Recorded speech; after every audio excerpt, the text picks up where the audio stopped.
Assalamualaikum warahmatullahi ta'ala wabarakatuh.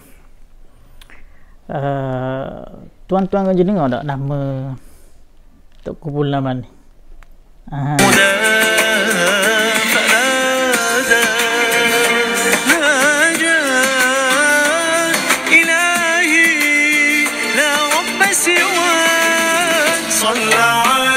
Menceritakan sedikit sebanyak kepada tuan-tuan dan puan-puan sekalian berkaitan dengan satu tokoh yang masyhur di negeri Terengganu Darul Iman, iaitu Tunku Pulau Manis.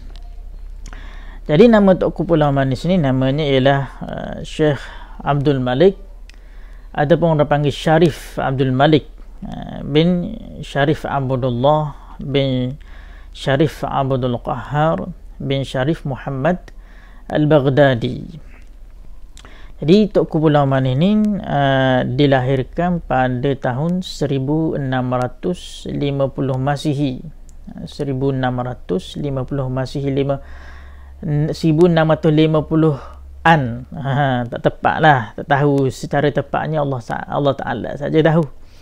Dan dikatakan meninggal ataupun wafat pada 1736 Masihi. 1736 Masihi. Pendidikan Tunku Pulau Manis ni, guru pertamanya ayah dia lah. Ayah dia Syarif Abdullah. Syarif Abdullah. Keturunan dia ni semuanya para ulama. Syarif Abdullah pun ulama. Ayah dia, Toki dia, datuk dia Syarif Abdul Qahhar, juga ulama juga. Dan datuknya, Tok Nyang dia, moyang dia Syarif Muhammad Al-Baghdadi pun ulama juga. Pun ada cerita tersendiri lah. Syarif Abdullah ni dia ada cerita dia, Syarif Abdul Qahhar ni pun ada cerita dia, Syarif Muhammad Al-Baghdadi pun ada cerita dia, masing-masing ni para ulama belaka. Itu guru pertama, iaitu ayah dia Syarif Abdullah ataupun panggil Tok Pauh, kepada Tunku Pulau Manis. Dia belajar daripada kecil sehingga umurnya 20 tahun. Daripada kecil tu sehingga umur 20 tahun. Banyak ilmu lah dia boleh. Banyak ilmu dia boleh daripada ayah dia ni. Lepas tu pada umur 20 tahun tu, maka lebih kurang 1660 lebih kurang tu, maka dia pergi ke Aceh mengikut bapa saudara dia. Satu riwayat sebut nama Ismail. Bapa saudara Ismail ni pergi berdagang ke Aceh. Lalu Tunku Pulau Manis ni ikut kepada pok saudara dia ni ke Aceh. Maka sampai di Aceh tu, dia pun sambung belajar pula di situ. Di Aceh tu dia sambung belajar pula. Sambung belajar dengan siapa? Iaitu yang terkenal pada waktu itu ialah Syekh Abdul Rauf Singkil. Syekh Abdul Rauf Singkil yang terkenal, ulama besar pada waktu itu. Maka Tunku Pulau Manis belajar dengan Syekh Abdul Rauf Singkil yang bawa tarikat Syattariyah. Maka Syekh Abdul Rauf Singkil ni pernah juga belajar dengan Syekh Ibrahim Al-Qurani yang menggantikan Syekh Ahmad Al-Qushashi, pada ulama yang terkenal pada waktu itu. Maka selama 10 tahun lah Tunku Pulau Manis belajar dengan Syekh Abdul Rauf Singkil ni. Habis daripada belajar tu, selepas 10 tahun tu, pada 1680 lah lebih kurang, makanya guru dia ni Syekh Abdul Rauf Singkil ni mengarah kepada Tunku Pulau Manis ni untuk sambung lagi belajar di Mekah dan Madinah. Pada umur dia masuk umur dia 30 tahun, maka Tunku Pulau Manis pun pergi pada umur 30 tahun tu, lebih kurang 1680 lah lebih kurangnya, untuk pergi ke Mekah. Maka bila pergi ke Mekah dan Madinah ni, dia belajar lah selama 10 tahun pula Dino. 10 tahun pula duduk di Mekah dan Madinah itu untuk meneruskan pengajiannya dalam bidang agama ni, untuk mengambil belajar ilmu-ilmu agama ni. Manhaj ilmunya manhaj Ahlussunnah wal Jamaah lah, iaitu aqidahnya Imam Abu Hasan Al-Asy'ari, mazhab fiqahnya mazhab Syafi'i, kerana di tanah Melayu ni mengambil yang membukanya dia, yang mengasasnya adalah mazhab Syafi'i, lalu berkembang mazhab Syafi'i itu sehingga sekarang ini. Maka di antara imam untuk belajar mazhab Syafi'i itu, Tunku Pulau Manis mengambil juga dengan guru kepada guru ini, Syekh Ibrahim Al-Qurani itu. Tunku Pulau Manis pun pernah juga belajar dengan Syekh Ibrahim Al-Qurani itu. Maka pada 1690 pulanglah, habis belajar di Mekah dan Madinah ni, maka Tok Kumpul Awan ni pun pulang balik semula ke Kuala Berang di Terengganu itu. Balik semula di Kuala Terengganu. Maka ayah dia ni dikatakan ayah kepada Tok Kumpul Awan ni, Syarif Abdullah. Ni satu riwayat, ada banyak riwayat cerita ni. Cuma saya ambil satu riwayat daripada banyak-banyak riwayat itu, iaitu ayah dia ni pemerintah kepada kerajaan Terengganu, pemerintahan nama pada itu nama dia Kota Temer. Ini satu riwayat, ada banyak riwayat-riwayat ni. Mana kalau tuan-tuan melihat percanggahan dengan riwayat-riwayat lain, saya ambil satu daripada percanggahan-percanggahan tersebut.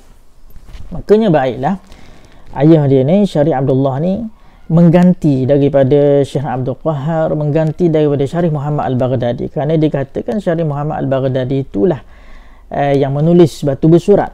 Yang menulis batu surat itu dikatakan untuk melihat kepada pemerintahan secara jelas tu tidak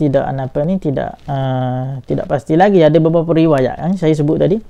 Maka dia katakan Syarif Muhammad Al-Baghdadi itulah yang mula-mula mengasaskan kerajaan Kota Temer setelah daripada orang-orang Melayu di Terengganu itu menganut agama Hindu. Maka dia inilah yang menjadikan agama Islam itu balik. Itu satu riwayat menyebutnya. Makanya diasas daripada Syekh Muhammad Al-Baghdadi, diperturunkan kepada Syarif Abdul Qahar, diperturunkan kepada Syarif Abdullah, ayah kepada Tok Kumpul Awan ni. Jadi bila Tok Kumpul Awan ni balik, ayah dia ni dah uzur. Maka menyuruh Tok Kumpul Awan ni untuk menggantikan pemerintahan Kota Temer, iaitu pemerintahan negeri Terengganu itu. Lalu bila Tok Kumpul Awan ni menggantikan pemerintahan Kota Temer, Tok Kumpul Awan ni dia lebih suka untuk melaksanakan aktiviti sebagai seorang ulama. Dia tak suka mana untuk menjalankan aktiviti pemerintahan ini, kan jadi sibuk. Jadi kadang-kadang tak sempat untuk buat benda tu, tak sempat untuk buat benda ni. Jadi kerana sibuk kan, bila jadi pemerintah makanya fikir, lalu dia melantik menantu dia ni, iaitu anak kepada Tuan Hamid Abdul Majid. Ini pun cerita ni ada banyak riwayat juga. Jadi Tuan Hamid Abdul Majid ni ada anak nama dia Tun Jenar orang panggil, ataupun panggil Zainal Abidin. Maka menantu dia yang berkahwin dengan anak perempuan dia itu, anak perempuan Tok Kumpul Awan ni, lalu Tok Kumpul Awan ni suruh kepada Sultan Tun Jenar lah untuk memerintah negeri Terengganu. Maka Sultan Zainal Abidin pun dilantik menjadi sultan yang pertama bagi negeri Terengganu. Itu satu riwayat.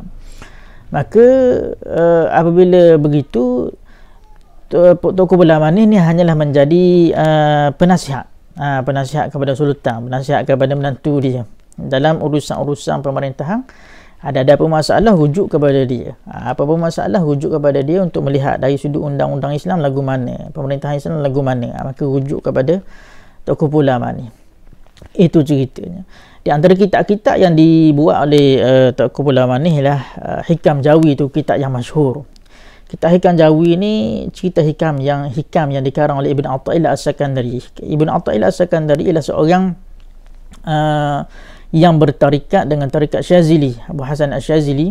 Makanya Tok Kumpul Awan ni asal dia mengambil bai'ah daripada tarikat Syattariyah. Tarikat Syattariyah, guru dia itu, gurunya Syekh Abdul Rauf Singki, dan dia banyak mengajar, dia banyak mengembang tarikat Syattariyah.